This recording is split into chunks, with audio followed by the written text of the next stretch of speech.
So I encourage people to talk to their friends. And if you're comfortable, this is how much money I'm making, this is how much I'm saving. This is, taxation is really important. Now I heard there's something called 1031 exchange where I can roll into my next property tax free. Talk about money. Get really good at it. Roger Federer, do you think he never talks about tennis? Talks about it all the goddamn time. Do you want to be great at money? Most people say, yeah, I want to be great at money. Is anybody great at anything? If I wanted to be an amazing evolutionary anthropologist, would I never talk about it? Would I never bring it up in conversation?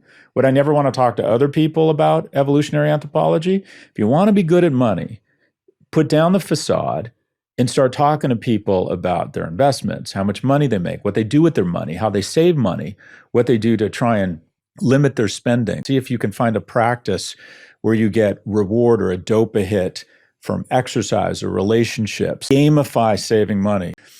And one summer, we all lived in the same apartment building and we gamified saving money.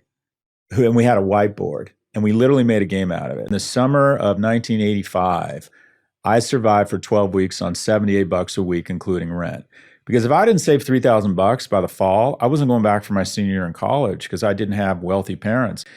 And if you can gamify saving money with a partner, especially a romantic partner that you can be totally transparent with, God, that's powerful. Can we save $5,000 or $7,000 this year together? And it's going to be $8,000 next year. And then it's going to be $9,000. And with compounding in 5 or 6 years, which will go really fast, we have 60, 80, 100 grand. And having kids is, I think, the most rewarding thing it has been for me. I didn't plan to have kids, but it was having kids with someone else and raising what feel like pretty good citizens.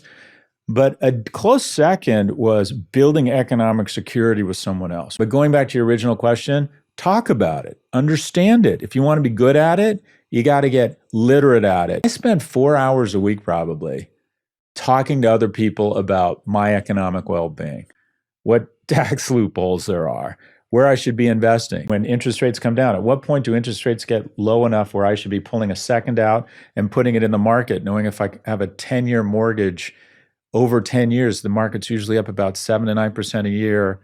Does that make sense, right? You're the average of your 5 friends. But what's more interesting is one of those 5 people will be more economically secure, much more economically secure than the other 4, despite not making a lot more money. You want to know those behaviors and those characteristics, and you want to model that person. But this is something we all need to be more open about.